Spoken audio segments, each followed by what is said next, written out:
नमस्कार मित्रांनो, स्वागत आहे तुमचं माय गव्हर्नमेंट ट्रॅक या यूट्यूब चॅनलवरती. तर या व्हिडिओमध्ये आपण पुणे मेट्रो या एक्झामबद्दल बोलणार आहोत. ठीक आहे. तर पुणे मेट्रो एक्झाममध्ये ज्या पोस्ट आहेत जसे की स्टेशन कंट्रोलर, ट्रेन ऑपरेटर किंवा ट्रॅफिक कंट्रोलर, त्याचसोबत ज्युनियर इंजिनियर आणि सेक्शन इंजिनियर, तर या पोस्टसाठी जे विद्यार्थी प्रिपरेशन करत आहेत, ठीक आहे, तर त्यांच्यासाठी कुठले बुक्स यूजफुल ठरतील, वापराच असं सांगत नाही आहे, पण कुठले बुक्स यूजफुल ठरतील या एक्झामचं प्रिपरेशन करण्यासाठी. कारण या एक्झामची जशा प्रकारची लेवल असते तर तशा प्रकारचे बुक्स आपल्याला तिथून अभ्यास करावा लागतो. तर त्यासाठी मी या व्हिडिओमध्ये काही बुक्स तुम्हाला सांगणार आहे. ठीक आहे. तर स्टार्ट करण्या अगोदर congratulations to those mechanical toppers. इथे फ्लुइड मेकॅनिक्स या सब्जेक्टची टेस्ट होती, आपण कंडक्ट केली होती, सर्वांसाठी फ्री टेस्ट होती ती. तर या टेस्टमधले हे 3 टॉपर आहेत. Congratulations to those. आणि त्याच प्रकारे इंडक्शन मशीनची आपण टेस्ट कंडक्ट केली होती इलेक्ट्रिकलमधून. तर हे इलेक्ट्रिकलचे टॉपर्स, त्यांचंसुद्धा अभिनंदन. तर तुम्हाला माहीतच असेल की आपण रिसेंटली इलेक्ट्रिकल आणि मेकॅनिकल यांच्यासाठी टेस्ट सिरीज लॉन्च केलेली आहे, ज्याच्यामध्ये जर विद्यार्थी SC, TO, TC किंवा ज्युनियर इंजिनियर या पोस्टसाठीचं प्रिपरेशन करत असतील तर त्यांना इलेक्ट्रिकल आणि मेकॅनिकलची टेस्ट सिरीज अवेलेबल आहे. ठीक आहे. टोटल 60 टेस्ट आहेत त्याच्यामध्ये. तर तुम्ही माय गव्हर्नमेंट ट्रॅक, माय GOV ट्रॅक या ॲपवर जाऊन इन्स्टॉल करून तिथे टेस्ट सिरीज चेक करू शकता. फ्री टेस्ट आहे, ती अटेम्प्टसुद्धा करू शकता. ॲपची लिंक एक तर तुम्ही डायरेक्टली प्ले स्टोअरवर जाऊन MyGovTRACK hey my GOV track हे ॲप सर्च करून इन्स्टॉल करू शकता, किंवा ॲपची जी लिंक आहे ती डिस्क्रिप्शनमध्ये सुद्धा दिलेली आहे. चला तर स्टार्ट करूया. सो नेक्स्ट, तर इथे तुम्ही बघू शकता ॲपमध्ये जाऊन तुम्ही ही पुणे मेट्रो इलेक्ट्रिकलची टेस्ट सिरीज आहे आणि पुणे मेट्रो मेकॅनिकलची टेस्ट सिरीज आहे. तर आता सध्याची जी प्राईज आहे ती 399 आहे आणि त्यामध्ये 10% डिस्काउंट आहे अवेलेबल, आणि ते फक्त आज अवेलेबल आहे. तर चेक करू शकता तुम्ही. स्टार्ट करण्या अगोदर एकदा एक्झाम पॅटर्न बघूया की एक्झाम पॅटर्न कसा असतो. एक्झाम एकच होते.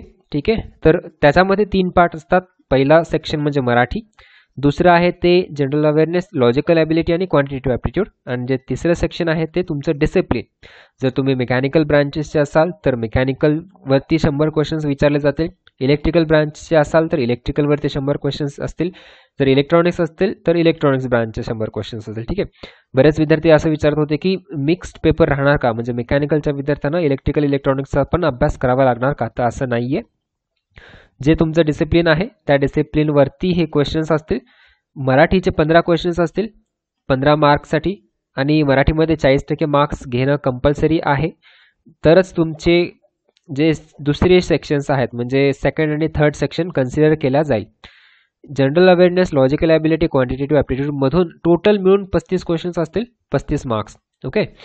डिसिप्लिन नॉलेज, तुमचं जे टेक्निकल नॉलेज आहे त्याचे 100 क्वेश्चन्स असतील आणि 100 मार्क असतील.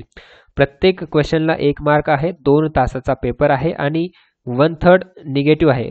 ठीक आहे. प्रत्येक चुकीच्या आन्सरमधून तुमचे 0.33 marks कटतील.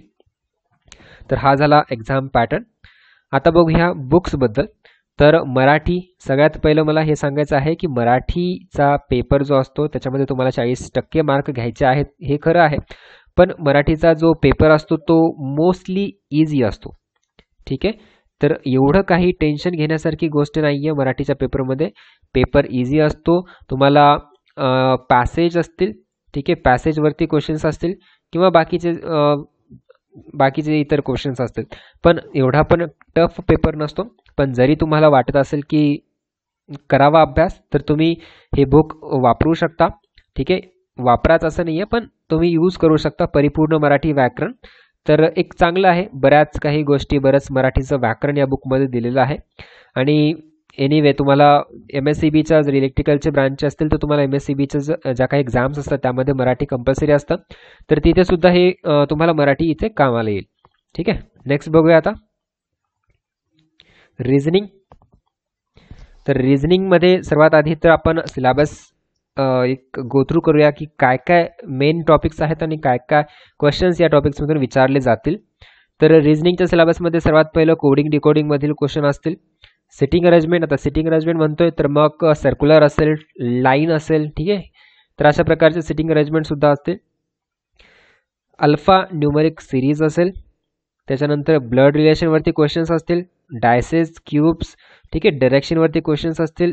Mirror and water images म्हणजे तुमचं एक बेसिकली म्हणायला गेलं तर वर्बल रिझनिंग आणि नॉन वर्बल रिझनिंग दोन्ही मिक्स असतील. ऑड मॅन आउट असेल, पिक्चर सिरीज सिक्वेन्स असेल, ठीक आहे. पॅटर्न सिरीज सिक्वेन्स असेल, ऑर्डर आणि रँकिंग असेल, स्टेटमेंट अँड कन्क्लुजन असेल किंवा सिलोलिझम्स असेल. तर जो काही बेसिक सिलेबस असतो रिझनिंग या सेक्शनमधला, तर तो सर्व काही तुम्हाला करायचा आहे. ओके. तर रिझनिंगमध्ये तसं पण एनिवे रिझनिंग तसं जर तुम्हाला प्रॅक्टिस असेल तर तुमच्यासाठी इझीच जाईल.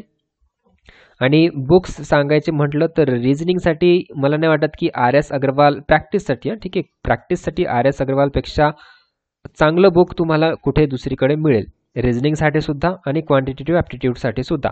RS अग्रवालमध्ये खूप सारे क्वेश्चन्स दिलेले आहेत, प्रॅक्टिस खूप सारी करता येईल तिथे, ठीक आहे. आणि एनिवे तुम्हाला कुठल्याही एक्झाम्समध्ये आता आजकाल न्यूमेरिकल ॲबिलिटी आणि रिझनिंग विचारलंच जातं, तर तुम्हाला तुमच्याकडे हे बुक असणं असेल तर खूपच चांगली फायद्याची गोष्ट आहे, ठीक आहे. म्हणजे तुमची खूप जास्त प्रॅक्टिस या दोन बुकमधून होणार आहे. ओके. आता क्वांटिटेटिव्ह ॲबिलिटीचं पुस्तक तर पाहिलं, पण आता सिलेबस बघूया. बेसिक कुठल्या चॅप्टर किंवा कुठल्या सेक्शन्समधून क्वेश्चन्स विचारले जातील. एजेसवरून क्वेश्चन्स असतील. त्याच्यानंतर ॲव्हरेजेस, ठीक आहे. ॲव्हरेजेसमध्ये मीन, मीडियन, मोड पण आलं. बोट प्रॉब्लेम असतील तुमचे, ॲलिगेशन मिक्सचर्स असेल, एरिया असेल.